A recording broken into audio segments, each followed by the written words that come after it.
Greetings. This is your senator and friend, Alicia Chucky Hansen, keeping in touch with my people. Well, it has been a very interesting week.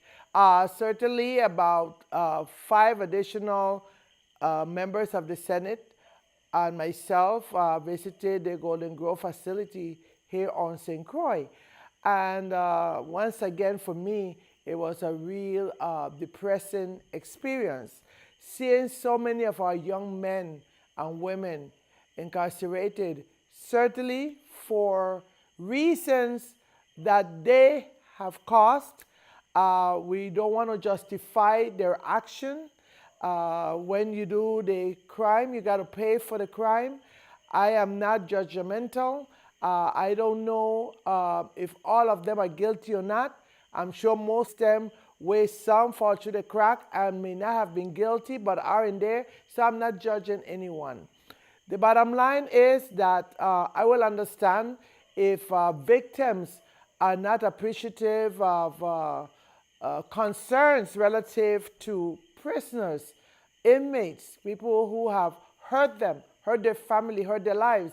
I also have that experience, whereas a nephew of mine was brutally killed as a very young man. It pains me, but I am a very fair person. And when I see so many of our young people in our prisons without any opportunity for rehabilitation, I believe very strongly that rehabilitation should always be in place, especially those that at some point or the other will leave our prisons. Simply because if they are not equipped with the tools, with the skills that they need to survive in our lifestyle, then it's going to be like a revolving door. They're in today, tomorrow they're out, and they're back in. And they may again hurt society. So why not teach them?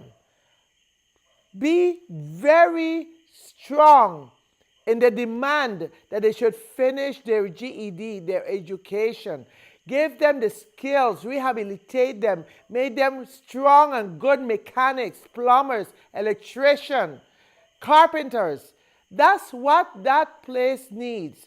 And of course, when I recognize that there is no rehabilitation program whatsoever, this is something we have to look at, because all we're doing is spending money and we are not going to get good products in return.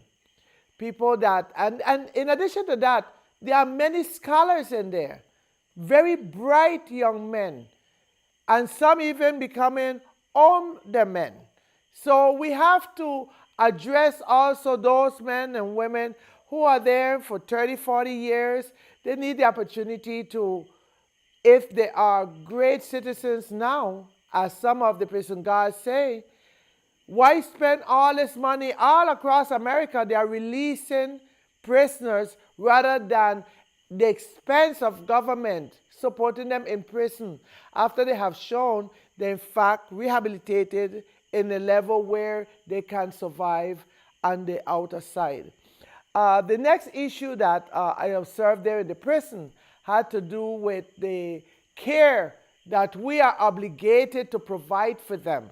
And that is mental care, dental care, and we have physicians on board with contracts, but they are not at the prison. Several of the prison guards indicated to me and to the others, my colleagues, that they don't even see them for a very long time to the prison. Then I had a nun from the Catholic Church that teaches there and told me she's puzzled by the fact that good model prisoners, inmates, were sent off island. So what's behind all of that?